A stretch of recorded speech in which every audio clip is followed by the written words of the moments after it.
Assalamualaikum warahmatullahi wabarakatuh dan selamat pagi menjelang siang Tribunor. Saat ini saya berada di bekas Stadion Matuangi di Jalan Cendrawasih, Kota Makassar.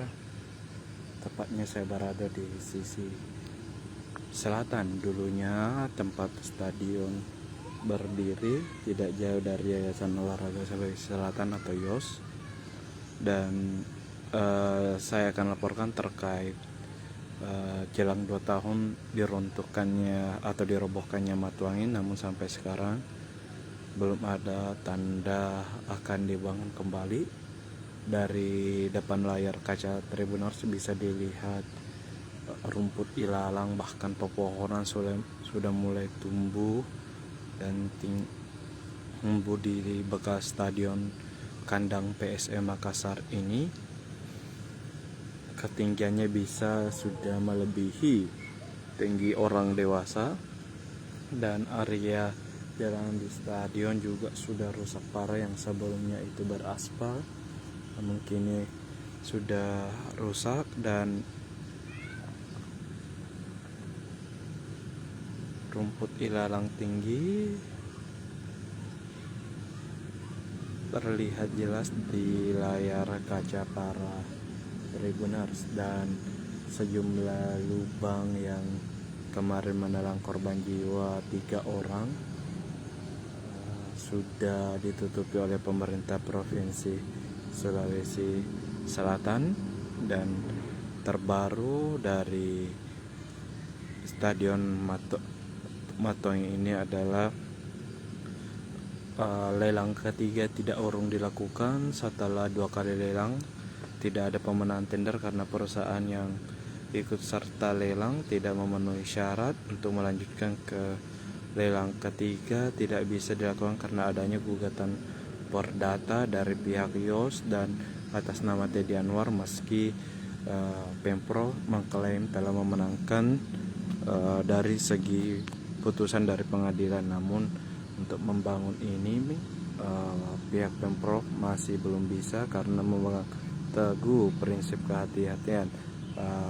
Pihak Pemprov melalui Kabid Humas Diskominfo dan Persandian Pemprov Sulsel Sultan Rakib mengatakan bahwa untuk membangun kembali Stadion Matuangi yang berkapasitas 20.000 penonton ini harus sangat berhati-hati. Jangan sampai ketika dibangun namun pihak yang menggugat secara perdata ini melakukan banding dan justru memenangkan para penggugat, dan sementara pembangunan telah jalan. Jadi akan khawatir akan ada masalah hukum yang kedepannya.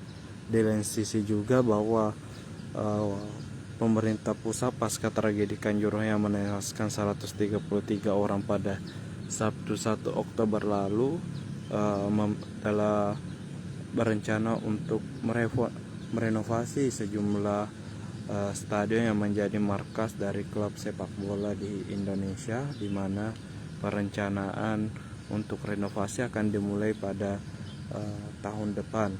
Ya, tragedi Kanjuruhan kita tahu bahwa menelan 132 orang, tak lepas dari hasil desakan penonton yang coba menyelamatkan diri usai adanya tembakan gas air mata dari pihak kepolisian ke tribun penonton.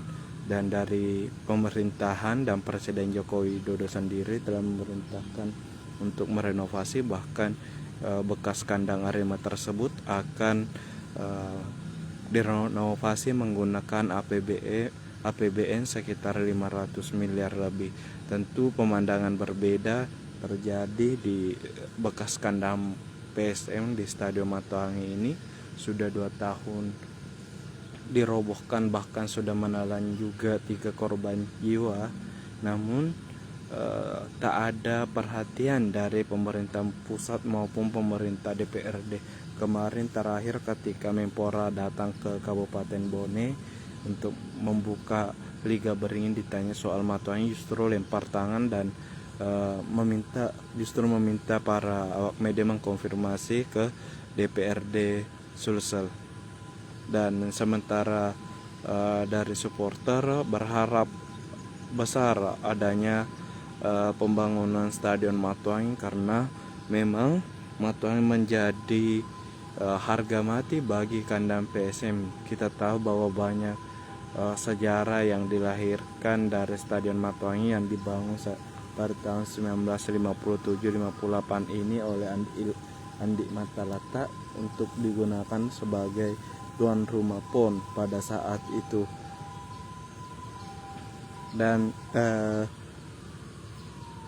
saat ini PSM harus menjadi tim musafir meskipun tetap berada di Sulawesi Selatan, yakni harus berkandang di Stadion B.J. Habibie Parepare. Jaraknya 153 km dengan jarak tempuh 3-4 jam melalui jalur darat ke Parepare. Dan itu pun saat pasca tragedi Kanjuruhan, Menpora meminta agar stadion klub Liga 1 ini berstandar FIFA dengan khususnya ada single seat.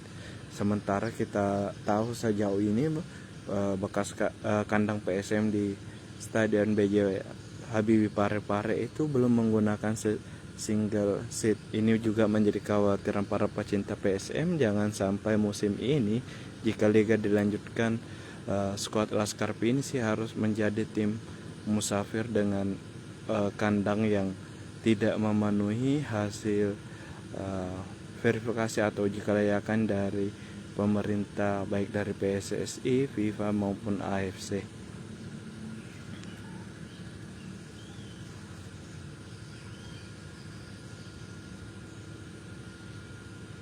Ya, untuk pembangunan Stadion Matuangin sendiri rencananya sebenarnya dibangun tahun ini secara multi-year dengan anggaran 66 miliar yang telah disiapkan, namun sampai sekarang belum ada kelanjutan untuk pembangunan. Sementara akan ada pergantian tahun dan entah akan dilarikan kemana uang anggaran 66 miliar ini, apakah akan dialihkan ke tupoksi lain di APBD Provinsi Sulawesi Selatan atau tetap menjadi prioritas untuk pembangunan Stadion Matuangin. Terlepas dari pada itu, sebenarnya Stadion Matuangin ini dirobohkan untuk direnovasi kembali oleh Gubernur Sulsel nonaktif, yakni Pak Prof. Nurdi Abdullah. Kala itu Prof. NA ingin merobohkan Matuangin untuk dibangun berstandar internasional dengan biaya anggaran sekitar 1,3 triliun dengan kapasitas sekitar 80.000 sampai 60 sampai 80.000 penonton. Namun di tengah perjalanan setelah dirobohkan dan desain sudah ada, Pak NA ditangkap oleh KPK dan sampai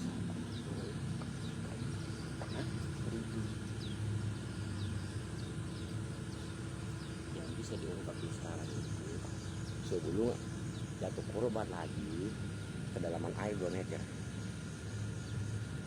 Apa gunanya timunan? Sedangkan saya sudah laporkan sama Aset Pemprov, apa jawabannya tidak ada solar. Tunggu ada korban. bisa saya lengkapi,